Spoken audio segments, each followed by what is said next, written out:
So welcome. I'm very pleased to receive His Excellency President Khama of Botswana here today.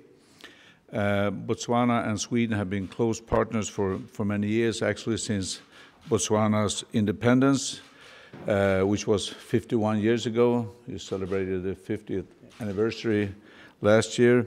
And many bonds have been created between both our countries, but also the people. Botswana and Sweden share similar values in many different aspects, not least on important global issues. And this has been also a recurring theme throughout our discussion today. We have discussed development in our two regions, as well as in United Nations related matters, and also other pressing global issues that are very important to develop, not least the importance of fair jobs and inclusive growth.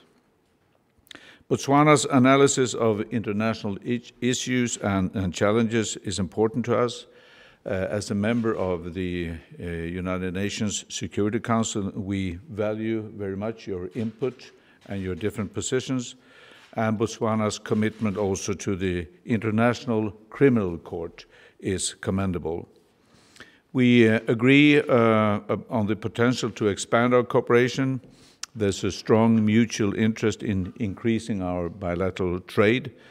And Botswana has recently been ranked as the best investment destination in Africa. We also discuss possible military cooperation.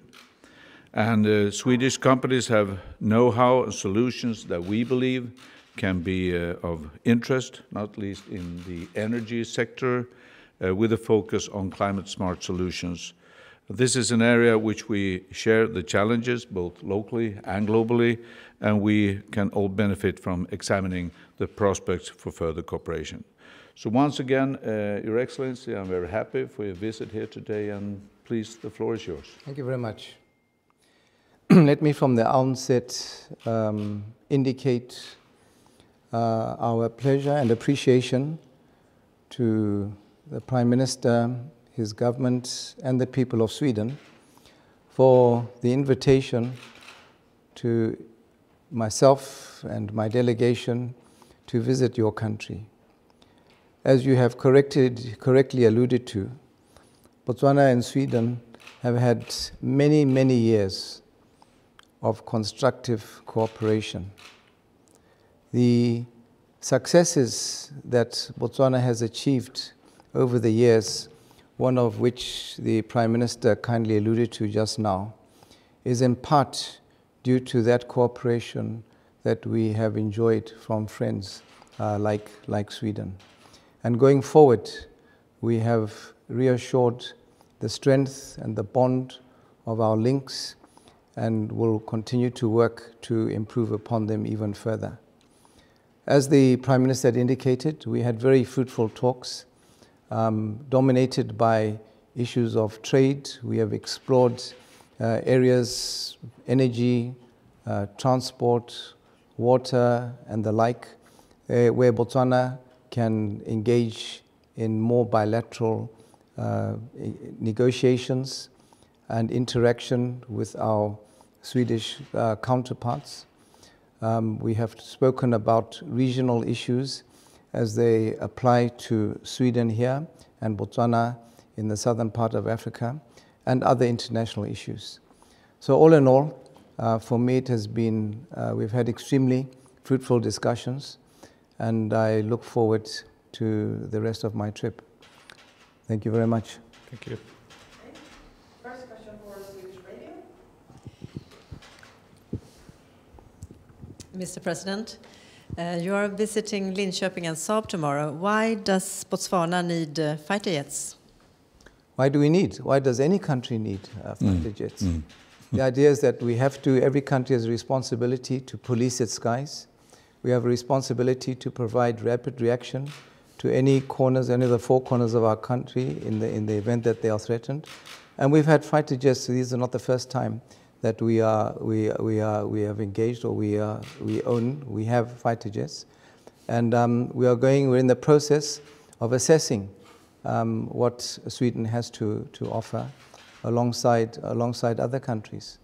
So we've been invited, as I've been invited to come on this state visit because of the nature of the aircraft. We were also keen to go and see give us more information about the performance and abilities of the aircraft. Critics in your country argue that there could be better use of the money than spending them on military aircraft. You could say that not even about aircraft. You could say that about a single rifle that you buy for a soldier. That money that you buy for, that money that is used to buy a single rifle for a soldier, could that be better used for anything? And at the end of the day, everything that we look in at our budget is passed through our parliament. So if those critics are in parliament, that is the opportunity that they have in a democracy to be able to raise their concerns and try to reverse any of our procurement plans. Yes, Mr. President. What do you say about critics that argue that drones could be a better alternative for Botswana because buying aircraft is a huge cost for your country?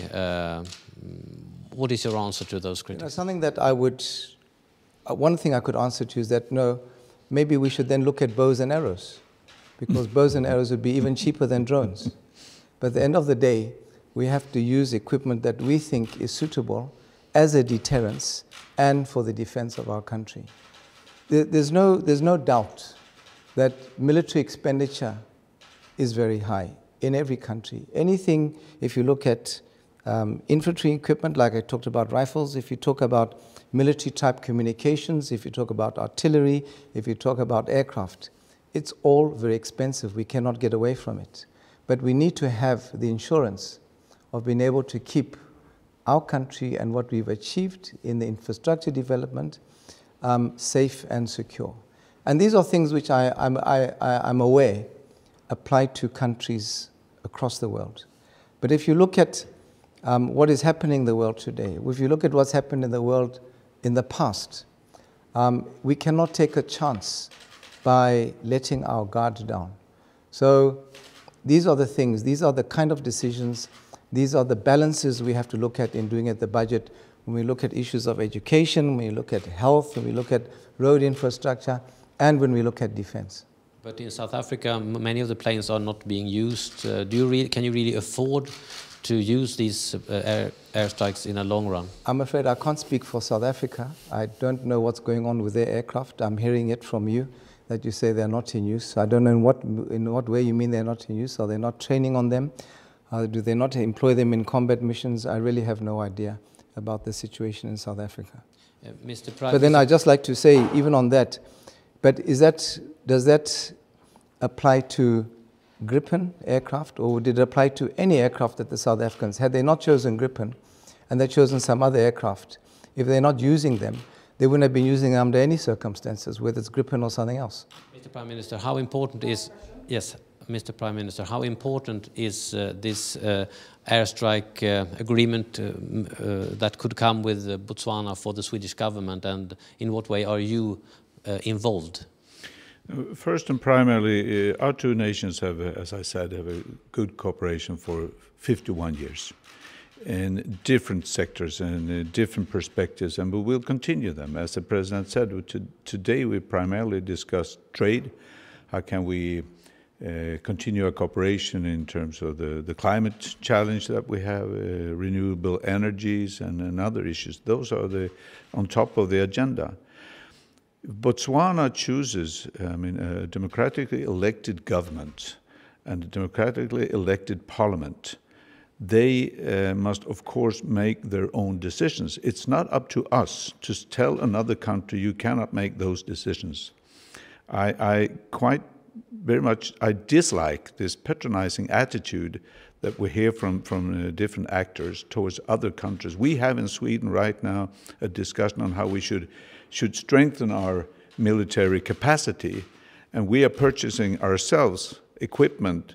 We are increasing the staff in the military, and then we tell other countries, you cannot do the same, you cannot do that assessment, and if you do that, it's wrong.